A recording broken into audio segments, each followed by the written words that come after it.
Bonjour, donc aujourd'hui on va vous faire l'état des lieux de l'association internationale ESCE. Donc pour cet état des lieux, on leur a posé quelques questions. Tout d'abord, on leur a demandé quelles étaient les missions de l'association, que ce soit pour leurs membres ou pour les étudiants de l'école. Donc pour leurs membres, c'est d'accueillir et d'intégrer les étudiants étrangers. Et pour les étudiants de l'école, c'est de favoriser le lien entre les étudiants français et les étudiants étrangers. Ensuite, on leur a demandé combien de membres ils étaient. Donc ils sont actuellement 37 membres. Nous avons aussi posé la question du budget, donc quel était leur budget annuel. Donc ils ont un budget annuel d'environ 7 000 euros. Et enfin, nous avons posé la question des projets réalisables au premier semestre et au deuxième semestre, ainsi que le budget de ces projets. Donc ils ont des projets comme des voyages et des soirées qui sont sous-traités. Donc là, ce serait autour des 200 euros. Ils ont aussi des projets comme des cafés des langues et des after-work, où là, ils seraient autour des 150 euros. Ils ont aussi un dîner international pour un budget d'environ 300 euros et des dîners raclette pour un budget d'environ 100 euros. Alors, nous leur avons ensuite demandé quels étaient les projets à dimension internationale de l'association qui existent déjà. Ils nous ont répondu que tous leurs projets touchaient à l'international, car à la base, ils ne ciblent pas les étudiants français, mais plutôt les Erasmus. Par contre, à leur grand regret, ils ne font pas d'event avec des universités partenaires. Ils vont essayer d'y remédier dans les années à venir. Ensuite, nous leur avons demandé quelles étaient les semaines ou mois favorables à l'organisation d'événements sur le campus ou externe au campus. Donc ils nous ont répondu que c'était les mois de septembre, décembre, janvier et juin, parce que c'est ce qui coïncidait avec l'intégration ou la désintégration des Erasmus.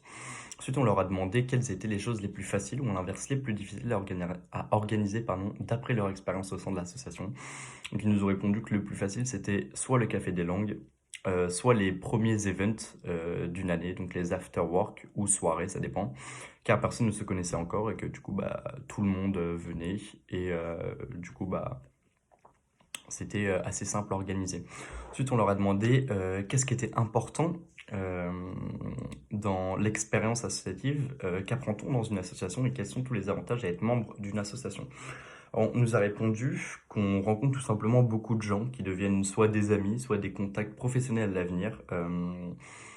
De plus, cela nous apprend sur d'autres dimensions, sur une ouverture d'esprit et aussi en fonction du pôle dans lequel on est, soit l'organisation d'events ou de compétences propres à chaque pôle. En question 9, on leur a demandé quels étaient les freins qui empêchaient l'association d'aller plus loin et à l'inverse, quelles sont les mesures qui peuvent permettre à l'association d'avancer en fait. Et donc, ils nous ont répondu que les freins étaient principalement une question de distance avec les universités partenaires et que les mesures envisageables pour améliorer l'association n'étaient pas vraiment encore définies. Mais le plus important, c'est de garder un budget raisonnable en fait.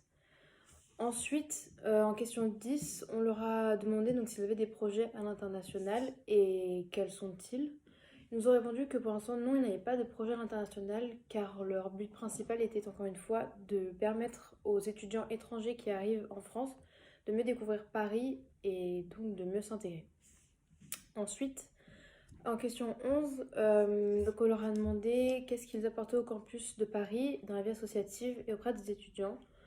Donc, comme dit en question 1, le but est d'apporter un soutien et une intégration complète aux étudiants étrangers à Paris et permettre de créer des liens en fait entre les étudiants français et les étudiants Erasmus.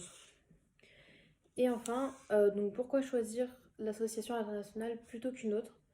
Donc encore une fois, vraiment le but est d'intégrer au maximum et complètement les étudiants étrangers dans les campus, autant d'une manière amicale entre élèves, créer des liens, apprendre la culture française d'une manière plus touristique et professionnelle, donc de créer des contacts vachement avec donc soit les professeurs, soit pareil des étudiants peut-être plus âgés ou des intervenants dans l'école. Et donc c'est vraiment le rôle des 150 étudiants de l'association. Et donc c'est vraiment une association riche en rencontres qui permet vraiment de créer des contacts en fait.